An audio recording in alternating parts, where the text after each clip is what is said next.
Magandang hapon sa lahat. Ayan.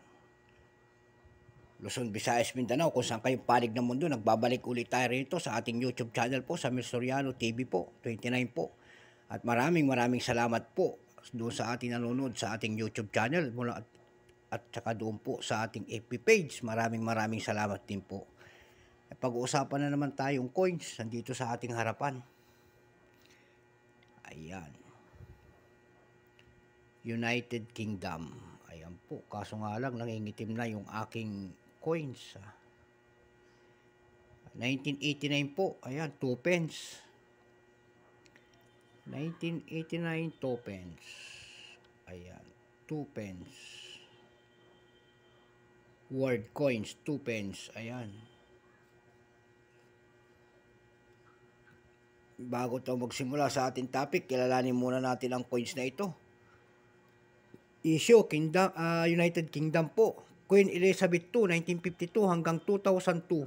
Type, standard circulation coins. Years, 1985 po hanggang 1992. Value, 2 pence. Currency, pound sterling, 1971. Up to date po.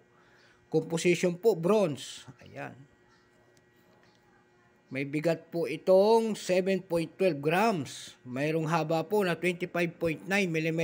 May kapal po itong 1.85 mm po. Ayan.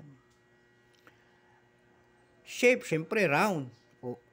Orientation, middle alignment po. Number N-867. Reference number KM-936. Ayan po. Tatlong variety po ang ginawa rito sa coins na ito. Tatlo ang paglabas ng coins na ito na 2 pence. Mayroon po silang tinatawag dyan na may 45% common. Ayan, may 0.4% BU po. Ayan. Mayroon pong 1.2% prop. Ayan. Tatlong klase po ang kanyang inilabas. Doon po sa 45 common po, ang percentage po ay 45%. Ang kanyang ginawa po, 359,226,000 piraso. Doon naman po sa 1989, 0.4% po. Ayan, yung BU, 77,563. Ayan. Doon naman po sa 1989, 1.2% proof, 85,704 piraso. Ayan. Doon po sa common po, mayroon na tayong nakitang selling price. Ayan. Doon sa ating numista.com, yung verify niya 7 pesos. Ayan po, yung extra pay niya 14 pesos. Ito pong hawak natin.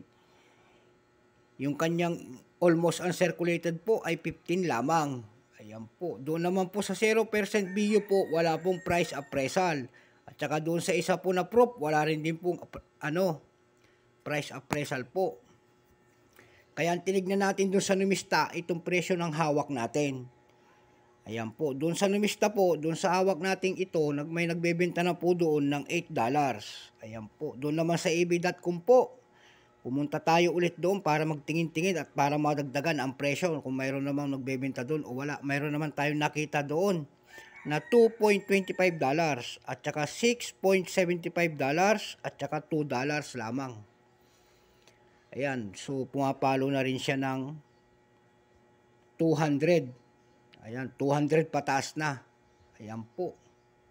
Itong akin ay nangingitim na po doon sa gilid. Ayan po, sa kanyang ulunan, sa corona. Nangingitim na siya, nagtutuning na siya ng itim. Ayan po. Pagtalikod po rin natin dito, ayan. Nag-ano na siya ng tuning. So hanggang dito na lamang po ang ating vlog sa hapong ito.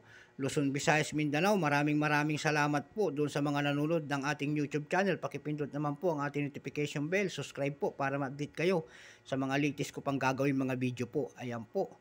Natapos na naman po ang ating pakikipagsapalaran sa coins na ito. At magandang hapon po sa lahat. Ayan.